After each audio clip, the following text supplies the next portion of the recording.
더 정치 18번째 시간입니다. 송민순 전 외교부 장관의 회고록이 논란입니다. 2007년 유엔의 북한 인권 결의안 표결에 우리 정부의 입장을 정하면서 문재인 당시 청와대 비서실장이 북한의 의견을 들어보자 이렇게 정리했다고 표현을 했는데요. 새누리당은 이를 기정사실화하면서 북한과 내통했다 이러면서 야당의 유력 대선 주자인 문재인 전 대표를 공격하고 있습니다. 송민순 전 장관은 책이 나오고 나서 이런 얘기를 했습니다. 한반도 미래를 모색하려고 했는데 정쟁의 소재로 삼고 있는 것 같아 안타깝다. 이렇게 얘기를 했는데 정말 이 엄청난 후폭풍을 예견을 못한 건지 궁금하기도 하고 그러는데 송민순 전 장관은 어떤 사람입니까? 외무부에서 30년, 40년 가까이 일을 한 외교관이죠. 뼛속 깊이 외교관이고 외교부를 많이 이제 출입했던 기자들이나 이런 얘기를 들어보면 송민순 전 장관은 노무현 대통령 시절에 이제 굉장히 요직에 발탁돼서 육자회담 수석 대표도 하고 청와대 외교안보 정책조정실장도 하고 임기 말까지 외교통상부 장관을 지냈죠. 굉장히 노무현 정부에서 이렇게 발탁이 돼서 굉장히 잘 요직을 맡은 사람인데 그분 이제 성향으로 보면 대부분 이제 외교부 공무원들이 주로 이제 미국 친미파 이른바 친미파 이런 쪽으로 이제 많이 그 주류를 형성하고 있고 그쪽 목소리가 큰데 송 전 장관은 그에 비해서는 그래도 이제 남북 관계에는 남북이 당사자들이 주도해야 된다. 이런 좀 소신이 강한 스타일이었고 그랬기 때문에 사실 노무현 대통령이 아니었으면 그렇게 좋은 중용되지 않았을 거다. 이럴 정도로 좀 이제 외교부 주류하고는 조금 거리가 있는 그런 스타일이라고 하고요. 개인적인 특징도 좀 살펴봐야 될 것 같은데 이분이 외교관답지 않은 외교관입니다. 무슨 얘기냐면 이제 외교관들은 말이나 글 같은 걸 쓸 때 이제 꼬투리를 잡히지 않기 위해서 이제 이리저리 빠져나가고 굉장히 표현도 완곡하게 하고 이런 편인데 이분은 기자들하고 싸움도 많이 하고요. 굉장히 좀 공격적인 스타일입니다. 이분이 마산 고등학교를 하고 서울대 보통 외교관들이 외교학과 출신들이 많은데 이분은 동문과를 나왔어요. 김영삼 정부의 마지막 외교 비서관이었습니다. 그런데 김대중 정부로 정권이 교체가 됐는데 임동원 외교안보 주석이 나는 외교관계, 대북관계 이런 쪽은 김영삼 정부에서 일하던 비서관들과 같이 하고 싶다 해서 송민순 비서관은 그냥 임동원 수석이 같이 데리고 일을 했습니다. 그게 이제 송민순 장관이 나중에 노무현 정부에서 이제 발탁이 되는 굉장히 또 중요한 그런 계기가 되는 거죠. 그 뒤에 참여정부에서 여러 가지 중요한 일을 하고 18대 국회의원이 됐고요. 외교부 장관 출신이 국회의원을 갑자기 하는 게 좀 모양이 좀 이상하다 이제 그런 비판도 있었습니다. 아무튼 손학규 전 대표가 그 당시에 당대표를 맡고 있었고 아마 그 인연 때문인지 2012년 통합민주당 경선 때는 손학규 쪽으로 선택을 하는 그런 장면이 있었고요.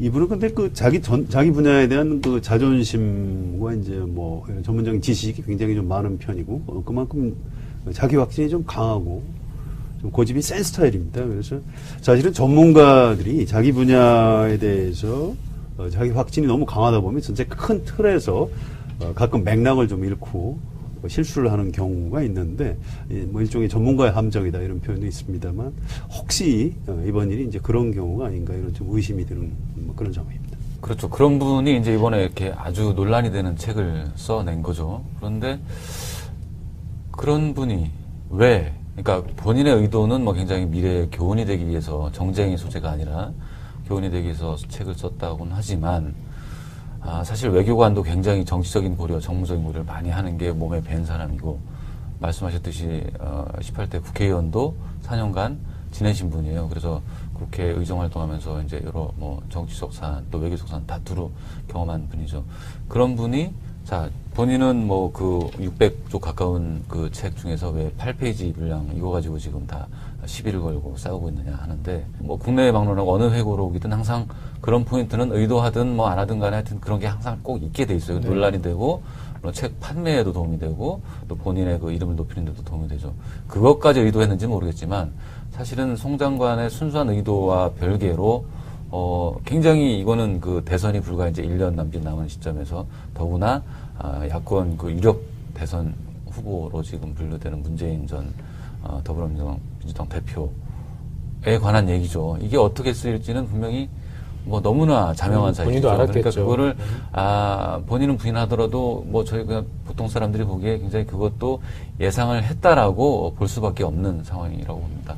네. 문재인 전 대표를 공격하기 위해서 그 부분을 일부러 넣은 것 같지는 않고요. 큰 맥락을 한번 볼 필요가 있습니다. 이 남북 관계가 이제 노무현 정부에서 없었죠. 그 대북 송금 특검 이런 것 때문에 다 끊어졌다가 그래서 이제 2006년에 유엔의 인권 결의안에 우리 정부가 찬성을 하게 됩니다. 그랬다가 2007년에 10월 3일 남북 정상회담이 이루어지고 14 공동선언까지 나오게 되죠. 그 직후입니다. 그러니까 북한의 총리단 대표들이 서울에 와 있는 이런 상황에서 유엔의 북한 인권 결의안에 우리 정부가 작년처럼 찬성을 할 것이냐, 아니면 이번에는 남북 관계가 확 풀렸으니까 기권을 할 것이냐, 이제 이런 대논쟁이 벌어졌던 건데요. 송민순 장관은 당시에 이제 미국의 입장 등을 고려해서 찬성을 해야 된다. 또 이제 유엔의 결의안이니까 우리 외교부 장관 입장에서는 유엔 쪽의 의견을 좀 적극적으로 국내 토론장에서 좀 반영을 할 필요가 있었던 거죠. 아마 노무현 정부 안에서 그 당시에 남북 관계가 확 풀려 있던 상황에서는 송민순 장관이 소수파로 이제 몰렸던 그런 상황이죠. 그래서 본인으로서는 약간 좀 자존심도 상했을 것 같고요. 그 당시 노무현 정부에서 일했던 사람들에 따르면 남북 정상회담 추진하면서 송민수 전 장관한테 이제 잘 얘기도 안 해줬고, 그래서 미국도 좀 서운해했고 이제 이런 장면들이 있고요. 이번에 이제 송민수 장관이 그 자기 책에도 좀 써놨습니다. 아무튼 한 분야의 전문가와 지식인으로서 자기가 그동안 평생 동안 정부에서 일했던 것들을 정확하게 좀 기록을 해놓고 싶은 그런 마음에서 이제 책을 쓴 것 같은데요. 아무튼 저는 이제 이번 사건을 보면서 일본 영화 중에 이제 구로자와 아키라 감독의 라쇼몽이란 그런 유명한 영화가 있습니다. 사무라이와 부인과 산적과 나무꾼이 등장하는데 네 사람이 알고 있는 진실이 저마다 다른 거죠. 객관적인 진실이 따로 있는 것이 아니고 어떤 상대적인 관점에 관한 영화인데, 이번에 송민순 장관의 책에 쓴 내용은 송민순 장관이 기억하는 진실일 것입니다. 그렇지만 노무현 대통령이 11월 20일 싱가포르 숙소에서 송민순, 백종천 이 두 사람과 같이 어떤 대화를 나눴는지, 이 대화에 대한 해석은 또 백종천 실장은 또 전혀 다르게 하고 있는 것이고요. 그 당시 그 김경수, 천호선 이런 분들은 사실은 이미 노무현 정부의 방침은 기권적으로 결정이 됐는데 노무현 대통령이 송민순 장관을 배려해서 최종적으로 끝까지 노무현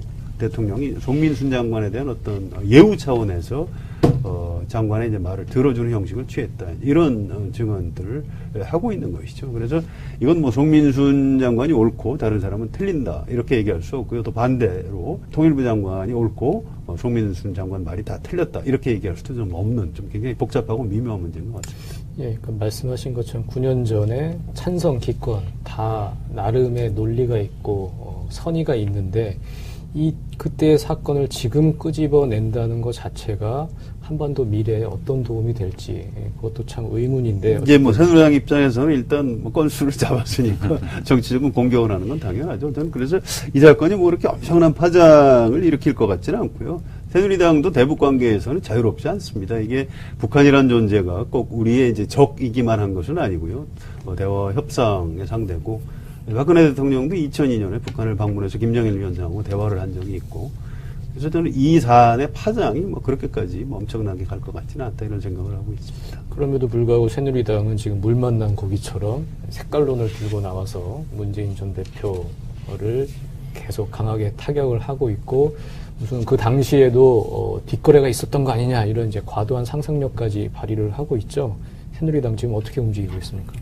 새누리당이 그동안에 사실 뭐, 보십시오. 김재수 농림장관, 저 해임 건의안 사태 뒤에 엉뚱한 단식, 국감 거부 이런 거 하면서 굉장히 그 조롱의 대상까지 되면서 몰렸단 말이죠. 박근혜 대통령 지지도도 최저치. 그렇죠. 갤럽 조사로 26까지 내려갔으니까. 뭐 우병우 의혹 여전히 해결되지 않은 채 계속 뭉개고 있죠. 최순실, 미르, K스포츠재단 이런 거에 대해서 수세 국면이죠. 굉장히. 지금도 수세 국면이에요. 그런데 그러던 와중에 이제 뜻하지 않게 송민순 참여정부에서 장관을 지낸 분이 이런 책을 내줘서 굉장히 이걸 호재로 삼고 있고, 오늘, 즉 이제 18일인데 오전에 의원총회를 하는데 뭐 그걸 또 페이스북에 라이브로 생중계를 하고 있고, 또 그 전날에는 그렇죠. 그 이름을 그렇게 지었어요. 유엔 북한 인권 결의안 대북 결재 사건 TF라고 지었어요. 북한의 결제를 우리가 받아서 그걸 했다라고 해서 그 TF를 또 위원회, 정가비운 전 국회 부의장을 위원장으로 하는 위원회로 또 격상시켜서 굉장히 그 당 차원에서 크고 길게 가겠다라는 의지를 내비친 거죠.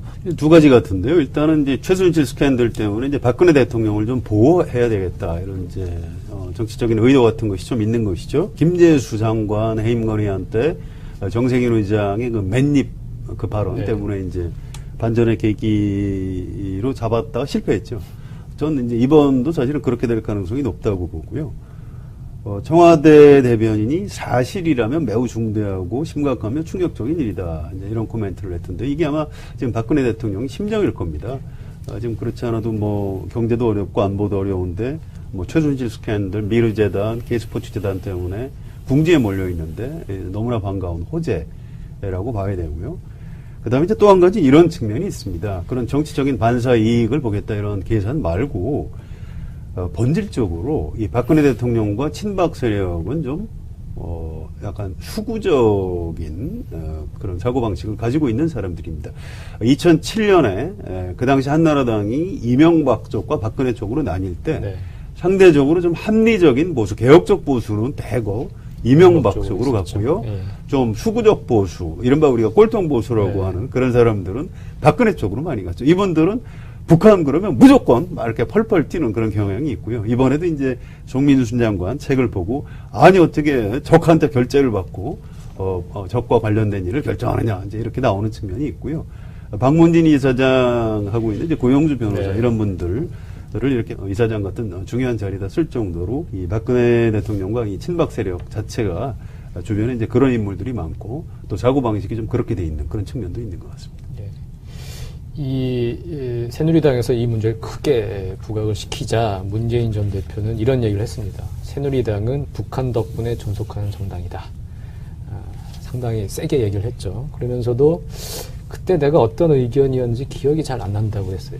그러니까 기억이 잘 안 난다는 표현은 좀 뭔가 좀 사실을 알면서도 거짓말은 못하겠고 이렇게 그냥 모르쇠로 넘어갈 때 쓰는 아주 사람들이 받아들이기에 어감이 안 좋은 표현인데 이런 기억이 잘 안 난다는 표현을 썼고 어찌 보면 무책임하게 보이기도 하고 어떻습니까? 문재인 전 대표 이렇게 대응을 잘 하고 있는 건가요? 어떻게 보세요? 지금 무엇이 정말 상식적으로 볼 때 중요한 것이냐를 떠나서 제일 핵심적인 관심사는 어쨌거나 그때 그러면은 우리가 대북 북한 인권 결의안에 대한 입장을 정하는 데 있어서 실제로 북한에 먼저 우리 어떻게 할까라고 물어봐서 이렇게 해가지고 그대로 한 거냐 물어봤느냐 이거가 이제 가장 핵심인데 그거를 이제 국민들은 일단 먼저 우선 알고 싶은 거예요. 알고 싶은데 가장 먼저 알고 싶은 거에 대해서 문재인 전 대표가 답을 안 하고 있죠. 또는 모르고 잘 기억이 안 난다 이렇게 하고 있죠. 그거 자체는 좀 대응을 잘 하고 있다고 볼 수가 없죠. 대신에 이제 저 측근들 김경수 의원이나 저 홍익표 의원 이런 분들을 대신 해명해주고 있는데 보다는 본인이 국민들이 가장 궁금해하는 사안에 대해서는 본인 입으로 책임 있는 좀 답변을 해주는 게 우선이죠. 문재인 전 대표가 이제 현실적으로 대선 주자가 아니라면 뭐 이 사안에 대해서 뭐 구태 설명을 할 필요가 없을 수도 있습니다. 그렇지만 유력한 야권의 대선 주자이기 때문에 그 당시 어떤 역할을 했는지 또 북한 인권에 대해서 그 당시 어떤 생각을 가지고 어떤 결정을 했고 지금은 어떤 생각을 하고 있는지 이걸 국민한테 정확히 대국민 설명을 할 의무 같은 거는 있다고 보고요.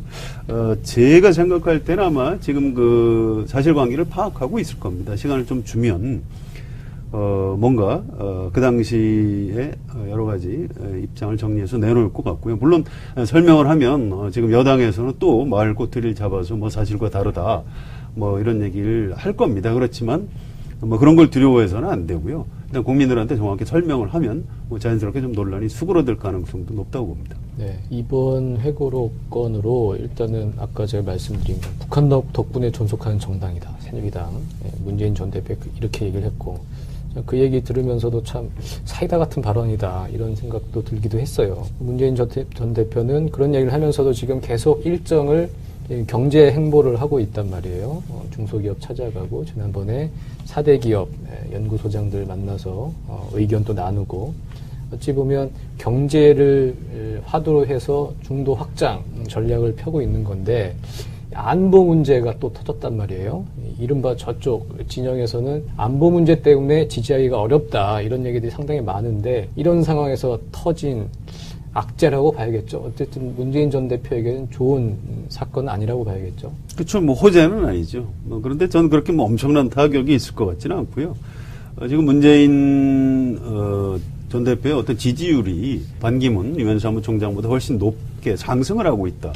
그런 상태에서 터졌다면 뭐 악재가 될 수도 있겠습니다만 사실은 그 확장성을 확보하지 못해서 지금 고전하고 있는 사실은 그런 상황입니다. 이런 상황에서 이제 안보 문제가 이제 터졌고요. 그래서 문재인 대세론이 흔들린다거나 뭐 그런 일이 있을 것 같지는 않고요. 또 현재 문재인 전 대표를 바치고 있는 지지층이 이런 사안으로 지지를 철회할 가능성도 별로 없습니다. 그래서 어차피 대통령 선거를 앞두고 문재인 전 대표에 대해서 이제 이런저런 검증 차원에서도 공격이 들어올 텐데 그게 오히려 좀 일찍 터졌기 때문에 문재인 전 대표한테는 뭐 차라리 좀 낫다. 예방 주사를 맞았다. 그렇죠. 뭐 그런 측면도 아마 있을 겁니다. 또 한 가지는 새누리당이 문재인 전 대표에 대해서 누가 봐도 과도하게 공격을 하고 있는데 이렇게 되면 사실은 야권 내에서 대선 주자의 입지를 오히려 더 굳혀주는 그런 그 역설적인 측면이 있습니다.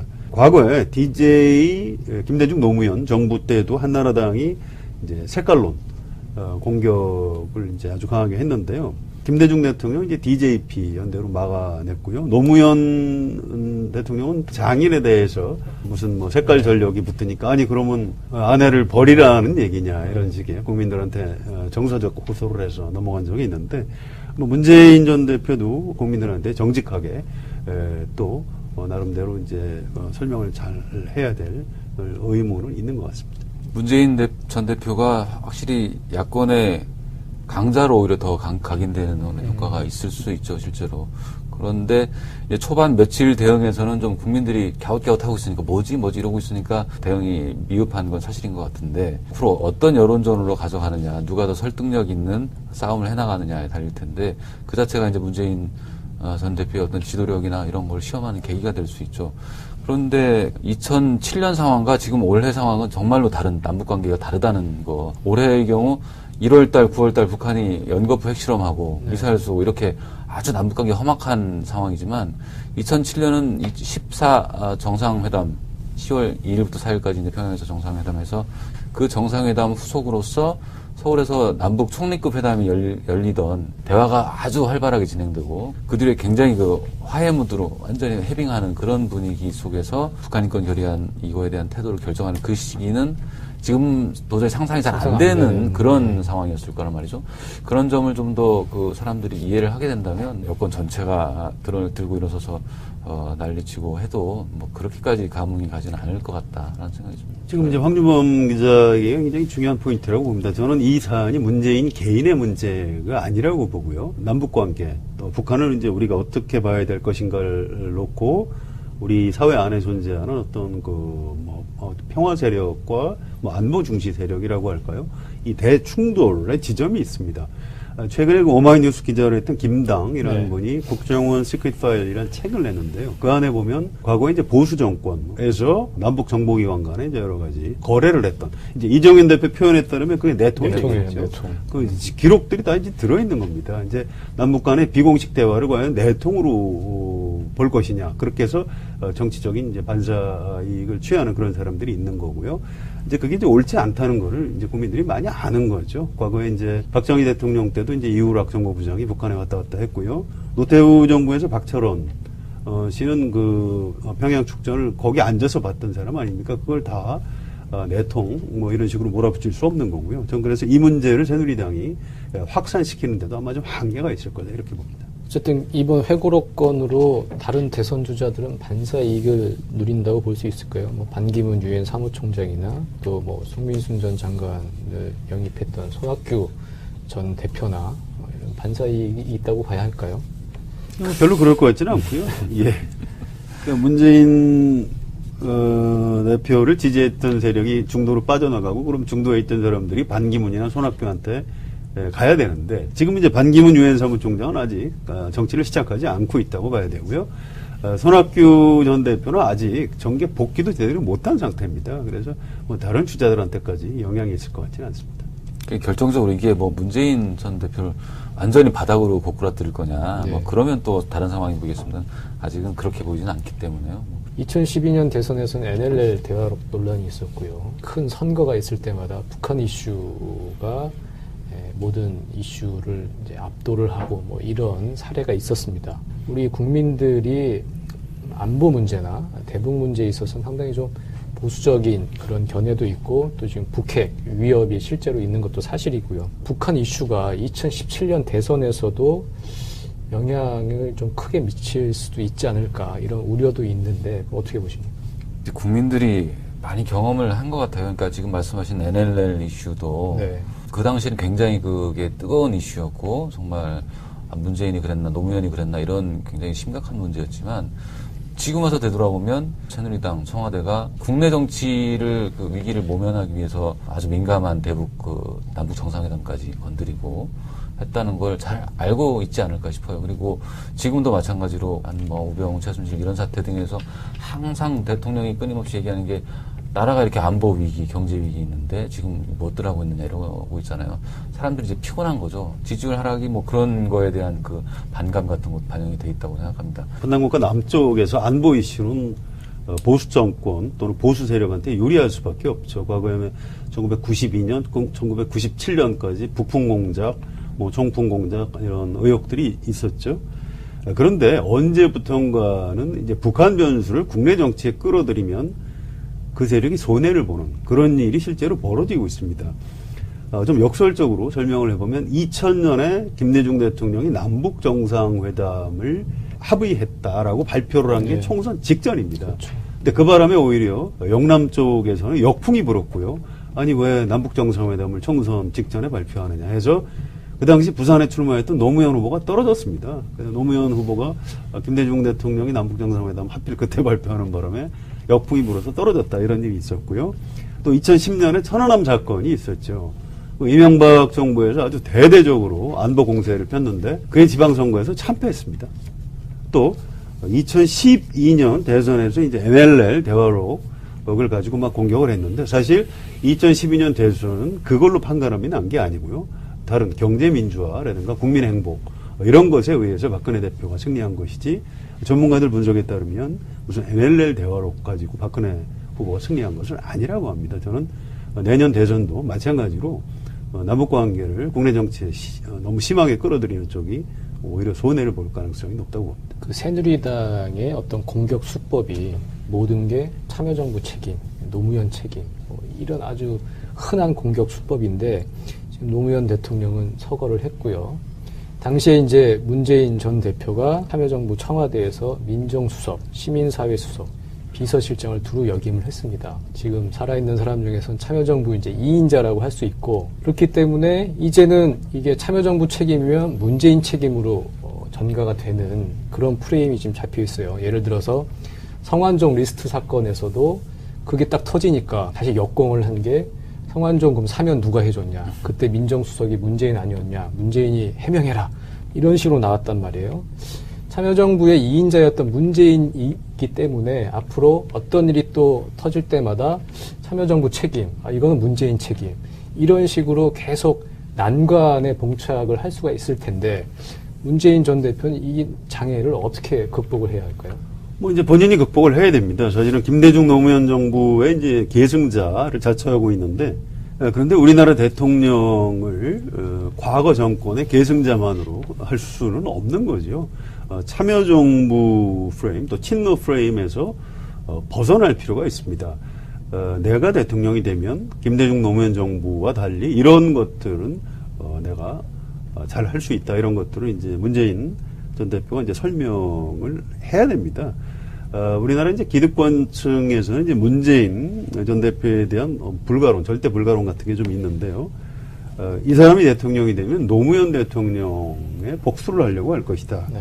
뭐 이런 것 때문에 이제 거부감이 있죠. 그래서 문재인을 쓰러뜨리면 정권 교체를 막을 수 있다. 이렇게 현재로서 이제 그렇게 생각하는 것 같습니다. 송민수 장관, 회고록 사건, 또 이제 앞으로 예상되는 뭐 현재 여권의 색깔론 공세 이런 것들 자체는 뭐 별로 문재인 전 대표가 걱정할 일은 아니라고 봅니다. 그것보다는 대통령으로서 문재인 내가 무엇을 할 수 있다. 이걸 국민들한테 좀 더 진지하고 자세하게 설명을 해야 되고요. 또 역량이 있다는 것을 입증을 해내야 되고 뭐 그런 것들이 훨씬 더 중요한 문제인 것 같습니다. 네. 송민순 회고록에 나오는 사태에서도 보면 사실 문재인 실장은 비서실장이었던 거지 이거를 실제로 관장하는 외교안보정책조정실장이 아니에요. 네. 백종천 실장이 관여해서 본인 책임하에 회의를 주재하고 결론을 내는 네. 그런 자리였던 거예요. 거기에 실장이 있었던 해석을 거죠. 하고 참여를 한 거죠, 그냥. 그럼에도 불구하고 송민순 전 장관 그 책에 그렇게 기술을 해놨고 당시 정황이나 사실관계들에 대해서 문재인 전 대표가 아까도 말했듯이 실제로 참모들 자기가 기억이 모자라면 정확히 조각을 맞춰서 본인 입으로 항상 그 대응을 해나가는 게 중요할 것 같아요. 이렇게 뭐 기억이 잘 안 난다고 피해갈 게 아니라 그런 것 자체가 사람들이 볼 때 저 사람 어쨌거나 책임지고 나서서 일을 정리하고 매듭을 치고 나가는구나. 아직까지 문재인 전 대표가 그런 인상을 준 적은 없는 것 같아요. 그래서 이번 일 자체를 시작으로 해서 그런 걸 해나가는 게 필요하지 않나 싶습니다. 모든 게 노무현 뭐 참여정부 책임 뭐 이렇게 나올 때마다 정면 돌파를 해야 한다는 말씀이신 거죠. 사실관계에서 아닌 것은 그런 거 분명히 치고 나가야겠죠. 네. 아까 라쇼몽 말씀도 하셨는데 홍상수 감독 영화도 비슷하죠. 사랑하는 남녀가 나오는데 나중에 보면 사랑했던 기억마저도 모두 제각각인 경우가 많은 게 그 영화에 자주 나오는데요. 기억의 왜곡을 인정을 해야 될 것 같습니다. 사람이라면. 쓰는 사람이나 읽는 사람이나 정치적 회고록은 그렇게 접근을 해야 하지 않을까 싶습니다. 더정치 18번째 시간, 오늘은 여기까지입니다. 감사합니다. 그런 사람은 틀린다 이렇게 얘기할 수 없고요. 또 반대로 통일부 장관이 옳고 송민순 장관 말이 다 틀렸다 이렇게 얘기할 수도 좀 없는 좀 굉장히 복잡하고 미묘한 문제인 것 같습니다. 예, 그 말씀하신 것처럼 9년 전에 찬성, 기권 다 나름의 논리가 있고 선의가 있는데 그때의 사건을 지금 끄집어낸다는 것 자체가 한반도 미래에 어떤 도움이 될지 그것도 참 의문인데 이제 뭐 새누리당 입장에서는 일단 뭐 건수를 잡았으니까 정치적인 공격을 하는 건 당연하죠. 저는 그래서 이 사건이 뭐 그렇게 엄청난 파장을 일으킬 것 같지는 않고요. 새누리당도 대북 관계에서는 자유롭지 않습니다. 이게 북한이라는 존재가 꼭 우리의 이제 적이기만 한 것은 아니고요. 대화 협상의 상대고 박근혜 대통령도 2002년에 북한을 방문해서 김정일 위원장하고 대화를 한 적이 있고 그래서 저는 이 사안의 파장이 뭐 그렇게까지 엄청나게 갈 것 같지는 않다 이런 생각을 하고 있습니다. 그럼에도 불구하고 새누리당은 지금 물 만난 고기처럼 색깔론을 들고 나와서 문재인 전 대표를 계속 강하게 타격을 하고 있고 무슨 그 당시에도 뒷거래가 있었던 거 아니냐 이런 이제 과도한 상상력까지 발휘를 하고 있죠. 새누리당 지금 어떻게 움직이고 있습니까? 새누리당이 그동안에 사실 저 보십시오. 김재수 농림장관, 저 해임 건의안 네. 사태 뒤에 엉뚱한 단식, 국감 거부 이런 거 하면서 굉장히 그 조롱의 대상까지 되면서 몰렸단 말이죠. 박근혜 대통령 지지도도 최저치. 그렇죠. 갤럽 조사로 26까지 내려갔으니까 우병우 의혹 여전히 해결되지 않은 채 계속 옮기고 있죠. 최순실, 미르, K스포츠재단 이런 거에 대해서 수세 국면이죠. 굉장히 지금도 수세 국면이에요. 그런데 그러던 와중에 이제 뜻하지 않게 송민순 참여정부에서 장관을 지낸 분이 이런 책을 내줘서 굉장히 이걸 호재로 삼고 있고 오늘 즉 이제 18일인데 오전에 의원총회를 하는데 그걸 또 페이스북에 라이브로 생중계를 하고 있고 또 그 전날에는 신났네요. 그렇죠. 그 이름을 그렇게 지었어요. 유엔 북한 인권 결의안 잡히지 않기 위해서 이제 이리저리 빠져나가고 굉장히 표현도 완곡하게 하고 이런 편인데 이분은 그 기자들하고 싸움도 많이 하고요. 예, 굉장히 좀 공격적인 스타일입니다. 이분이 마산 고등학교 나오고 서울대 보통 외교관들이 외교학과 출신들이 많은데 이분은 동문과를 나왔어요. 김영삼 정부의 마지막 외교 비서관이었습니다. 그런데 김대중 정부로 정권이 교체가 됐는데 임동원 외교안보 주석이 나는 외교관계, 대북관계 이런 쪽은 김영삼 정부에서 일하던 비서관들과 같이 하고 싶다 해서 송민순 비서관은 그냥 임동원 수석이 같이 데리고 일을 했습니다. 그게 이제 송민순 장관이 나중에 노무현 정부에서 이제 발탁이 되는 굉장히 또 중요한 그런 계기가 되는 거죠. 그 뒤에 참여정부에서 여러 가지 중요한 일을 하고 18대 국회의원이 됐고요. 외교부 장관 출신이 국회의원을 갑자기 하는 게 좀 모양이 좀 뭐 이상하다 이제 그런 비판도 있었습니다. 아무튼 손학규 전 대표가 그 당시에 당 대표를 맡고 있었고 아마 그 인연 때문인지 2012년 통합민주당 경선 때는 손학규 쪽으로 선택을 하는 그런 장면이 있었고요. 이분은 근데 그 자기 분야에 대한 그 자존심과 이제 뭐 이런 전문적인 지식이 굉장히 좀 많은 편이고 그만큼 자기 확신이 좀 강하고 좀 고집이 센 스타일입니다. 그래서 사실은 전문가들이 자기 분야에 대해서 자기 확신이 너무 강하다 보면 전체 큰 틀에서 가끔 맥락을 좀 잃고 실수를 하는 경우가 있는데 뭐 일종의 전문가의 함정이다 이런 표현도 있습니다만 혹시 이번 일이 이제 그런 경우가 아닌가 이런 좀 의심이 드는 뭐 그런 상황입니다. 그렇죠. 그런 분이 이제 이번에 이렇게 아주 논란이 되는 책을 써낸 거죠. 그런데 그런 분이 왜, 그러니까 본인의 의도는 뭐 굉장히 미래의 교훈이 되기 위해서 정쟁의 소재가 아니라 교훈이 되기 위해서 작 등을 고려해서 찬성을 해야 된다. 또 이제 유엔의 결의안이니까 우리 외교부 장관 입장에서는 유엔 쪽의 의견을 좀 적극적으로 국내 토론장에서 좀 반영을 할 필요가 있었던 거죠. 아마 노무현 정부 안에서 그 당시에 남북 관계가 확 풀려 있던 상황에서는 송민수 장관이 소수파로 이제 몰렸던 그런 상황이죠. 그래서 본인으로서는 약간 좀 자존심도 상했을 것 같고요. 그 당시 노무현 정부에서 일했던 사람들에 따르면 남북 정상회담 추진하면서 송민수 전 장관한테 이제 잘 얘기도 안 해줬고 그래서 미국도 좀 서운해했고 이제 이런 장면들이 있고요. 이번에 이제 송민수 장관이 그 자기 책에도 좀 써놨습니다.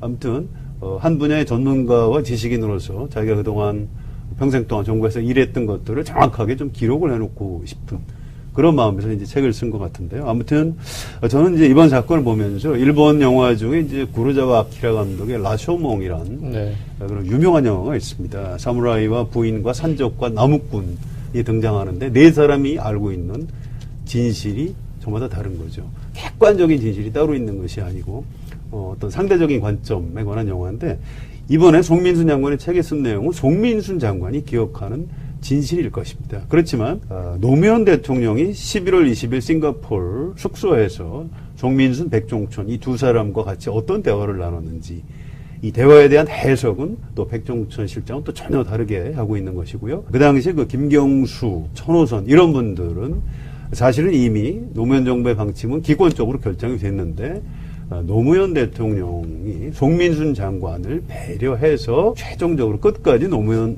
대통령이 송민순 장관에 대한 어떤 예우 차원에서 장관의 이제 말을 들어주는 형식을 취했다. 이런 증언들을 하고 있는 것이죠. 그래서 이건 뭐 송민순 장관이 옳고 다른 더 정치 18번째 시간입니다. 송민순 전 외교부 장관의 회고록이 논란입니다. 2007년 유엔의 북한 인권 결의안 표결에 우리 정부의 입장을 정하면서 문재인 당시 청와대 비서실장이 북한의 의견을 들어보자 이렇게 정리했다고 표현을 했는데요. 새누리당은 이를 기정사실화하면서 북한과 내통했다 이러면서 야당의 유력 대선 주자인 문재인 전 대표를 공격하고 있습니다. 송민순 전 장관은 책이 나오고 나서 이런 얘기를 했습니다. 한반도 미래를 모색하려고 했는데 정쟁의 소재로 삼고 있는 것 같아 안타깝다. 이렇게 얘기를 했는데 정말 이 엄청난 후폭풍을 예견을 못한 건지 궁금하기도 하고 그러는데 송민순 전 장관은 어떤 사람입니까? 외무부에서 40년 가까이 일을 한 외교관이죠.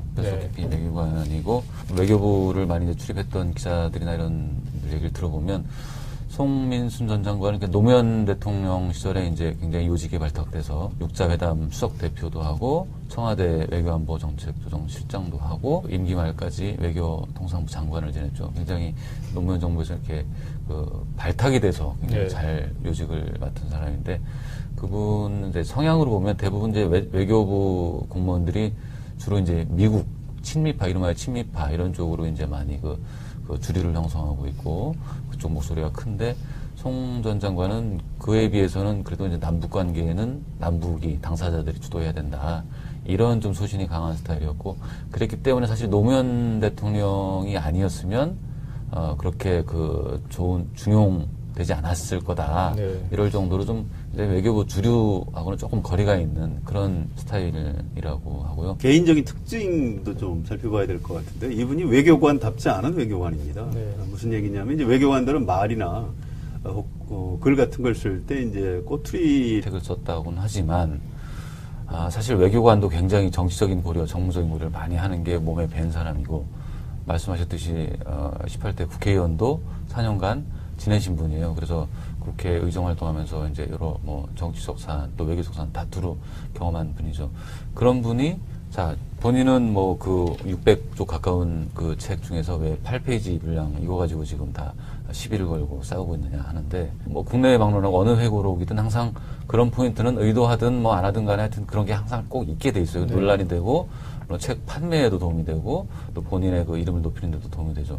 그것까지 의도했는지 모르겠지만 사실은 송 장관의 순수한 의도와 별개로 굉장히 이거는 그 대선이 불과 이제 1년 남짓 남은 시점에서 더구나 야권 그 유력 대선 후보로 지금 분류되는 문재인 전 더불어민주당 대표에 관한 얘기죠. 이게 어떻게 쓰일지는 분명히 뭐 너무나 자명한 사실이죠. 본인도 알았겠죠. 그러니까 그거를 본인은 부인하더라도 뭐 저희 그냥 보통 사람들이 보기에 굉장히 그것도 예상을 했다라고 볼 수밖에 없는 상황이라고 봅니다. 네. 문재인 전 대표를 공격하기 위해서 그 부분을 일부러 넣은 것 같지는 않고요.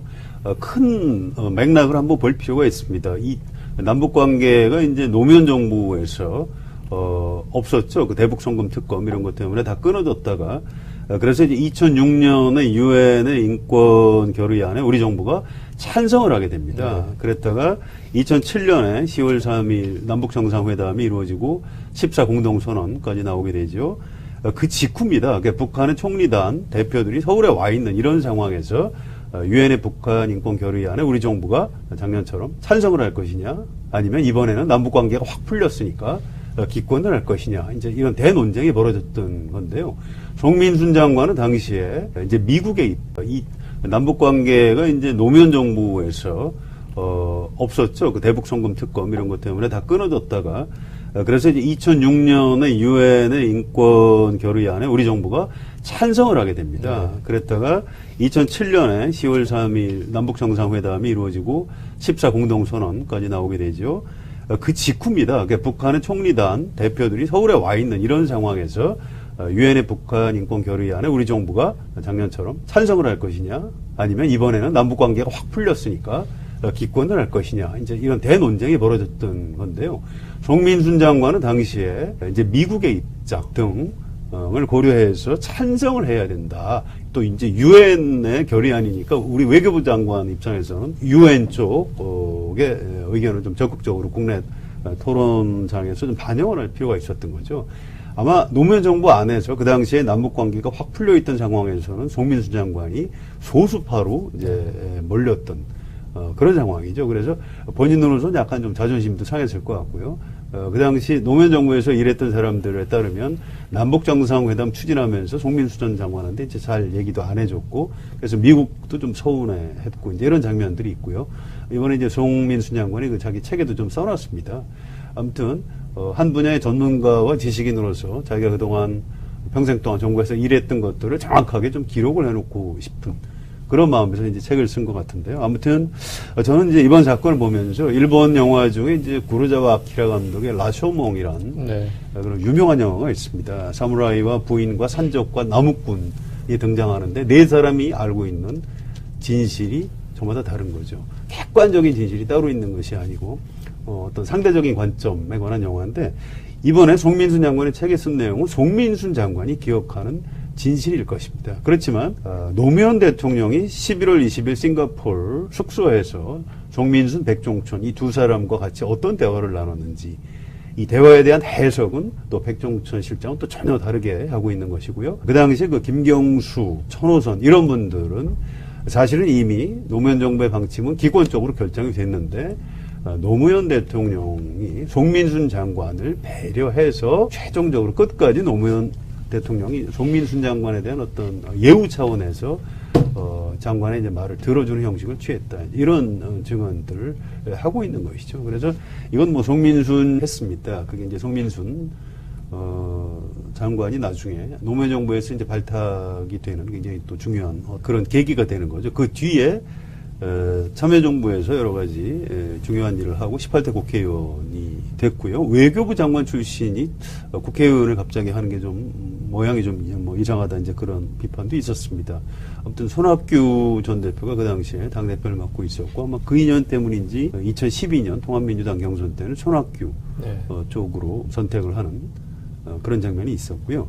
이분은 근데 그 자기 분야에 대한 그 자존심과 이제 뭐 이런 전문적인 지식이 굉장히 좀 많은 편이고 그만큼 자기 확신이 좀 강하고 좀 고집이 센 스타일입니다. 그래서 사실은 전문가들이 자기 분야에 대해서 자기 확신이 너무 강하다 보면 진짜 큰 틀에서 가끔 맥락을 좀 잃고 실수를 하는 경우가 있는데 뭐 일종의 전문가의 함정이다 이런 표현도 있습니다만 혹시 이번 일이 이제 그런 경우가 아닌가 이런 좀 의심이 드는 뭐 그런 상황입니다. 그렇죠. 그런 분이 이제 이번에 이렇게 아주 논란이 되는 책을 써낸 거죠. 그런데 그런 분이 왜, 그러니까 본인의 의도는 뭐 굉장히 미래의 교훈이 되기 위해서 정쟁의 소재가 아니라 교훈이 되기 위해서 책을 썼다고는 하지만 사실 외교관도 굉장히 정치적인 고려, 정무적인 고려를 많이 하는 게 몸에 밴 사람이고 말씀하셨듯이 18대 국회의원도 4년간 지내신 분이에요. 그래서 국회 의정 활동하면서 이제 여러 뭐 정치적 사안 또 외교적 사안 다 두루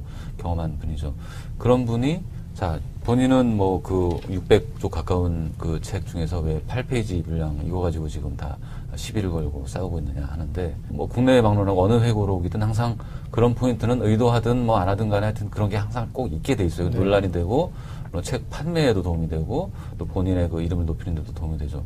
그것까지 의도했는지 모르겠지만 사실은 송 장관의 순수한 의도와 별개로 굉장히 이거는 그 대선이 불과 이제 1년 남짓 남은 시점에서 더구나 야권 그 유력 대선 후보로 지금 분류되는 문재인 전 더불어민주당 대표에 관한 얘기죠. 이게 어떻게 쓰일지는 분명히 뭐 너무나 자명한 사실이죠. 본인도 알았겠죠. 그러니까 그거를 본인은 부인하더라도 뭐 저희 그냥 보통 사람들이 보기에 굉장히 그것도 예상을 했다라고 볼 수밖에 없는 상황이라고 봅니다. 문재인 전 대표를 공격하기 위해서 그 부분을 일부러 넣은 것 같지는 않고요. 큰 맥락을 한번 볼 필요가 있습니다. 문 장관이 옳고 다른 사람은 틀린다 이렇게 얘기할 수 없고요. 또 반대로 통일부 장관이 옳고 송민순 장관 말이 다 틀렸다 이렇게 얘기할 수도 좀 없는 좀 굉장히 복잡하고 미묘한 문제인 것 같습니다. 예, 그 말씀하신 것처럼 9년 전에 찬성, 기권 다 나름의 논리가 있고 선의가 있는데 그때의 사건을 지금 끄집어낸다는 것 자체가 한반도 미래에 어떤 도움이 될지 그것도 참 의문인데 이제 뭐 새누리당 입장에서는 일단 뭐 건수를 잡았으니까 정치적인 공격을 하는 건 당연하죠. 저는 그래서 이 사건이 뭐 그렇게 엄청난 파장을 일으킬 것 같지는 않고요. 새누리당도 대북 관계에서는 자유롭지 않습니다. 이게 북한이라는 존재가 꼭 우리의 이제 적이기만 한 것은 아니고요.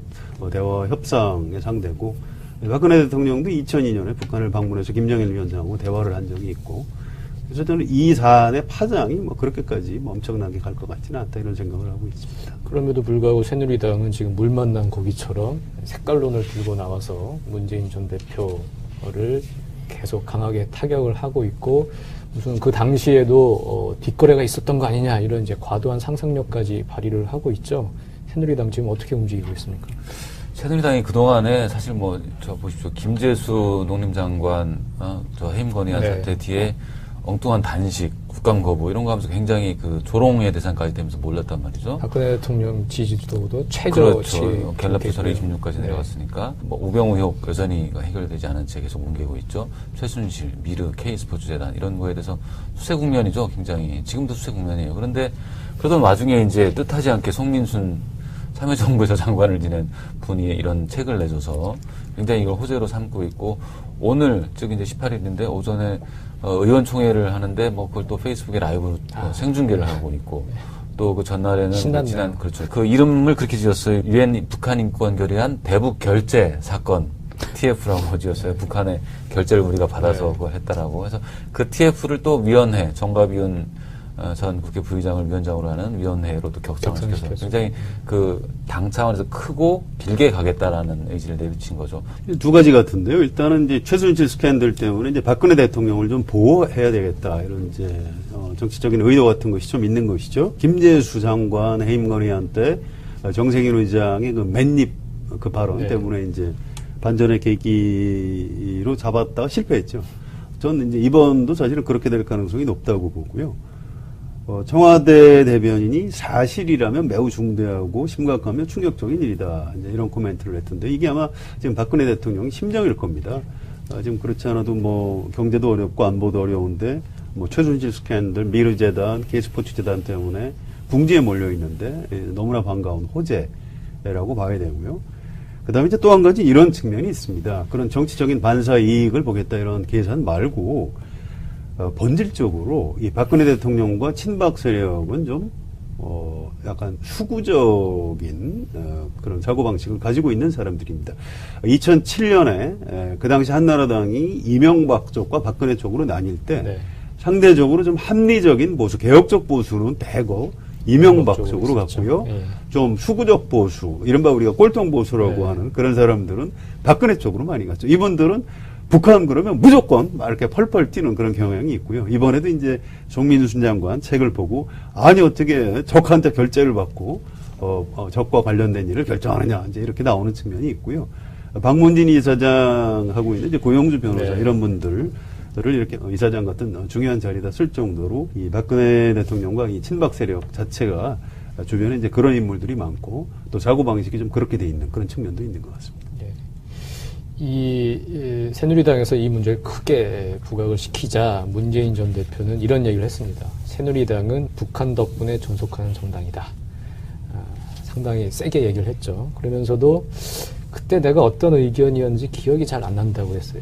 그러니까 기억이 잘 안 난다는 표현은 좀 뭔가 좀 사실을 알면서도 거짓말은 못하겠고 이렇게 그냥 모르쇠로 넘어갈 때 쓰는 아주 사람들이 받아들이기에 어감이 안 좋은 표현인데 이런 기억이 잘 안 난다는 표현을 썼고 어찌 보면 무책임하게 보이기도 하고 어떻습니까? 문재인 전 대표 이렇게 대응을 잘 하고 있는 건가요? 어떻게 보세요? 지금 그러니까 무엇이 정말 상식적으로 볼 때 중요한 것이냐를 떠나서 제일 핵심적인 관심사는 어쨌거나 그때 그러면은 우리가 대북 북한 인권 결의안에 대한 입장을 정하는 데 있어서 실제로 북한에 먼저 우리 어떻게 할까라고 물어봐서 이렇게 해가지고 그대로 한 거냐 물어봤느냐 이거가 이제 가장 핵심인데 그거를 이제 국민들은 일단 먼저 우선 알고 싶은 거예요. 네. 알고 싶은데 가장 먼저 알고 싶은 거에 대해서 문재인 전 대표가 답을 안 하고 있죠. 또는 모르고 잘 기억이 안 난다 이렇게 하고 있죠.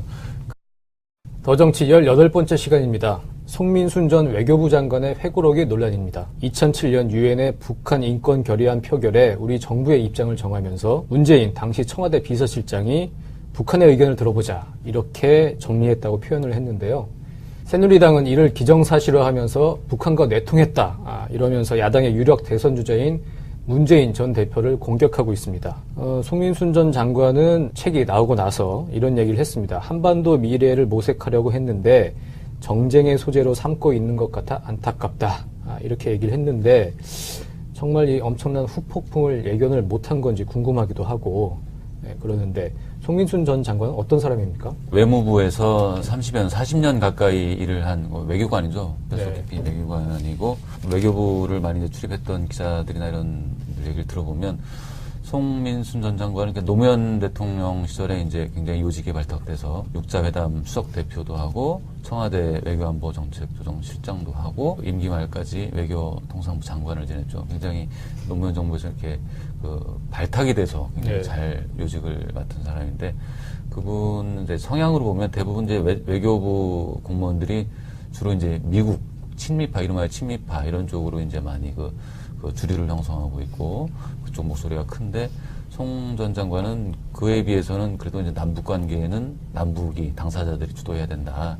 이런 좀 소신이 강한 스타일이었고 그랬기 때문에 사실 노무현 대통령이 아니었으면 그렇게 그 좋은 중용 되지 않았을 거다. 네. 이럴 정도로 좀 이제 외교부 주류하고는 조금 거리가 있는 그런 스타일이라고 하고요. 개인적인 특징도 좀 살펴봐야 될 것 같은데 이분이 외교관답지 않은 외교관입니다. 네. 무슨 얘기냐면 이제 외교관들은 말이나 글 같은 걸 쓸 때 이제 꼬투리를 잡히지 않기 위해서 이제 이리저리 빠져나가고 굉장히 표현도 완곡하게 하고 이런 편인데 이분은 그 기자들하고 싸움도 많이 하고요.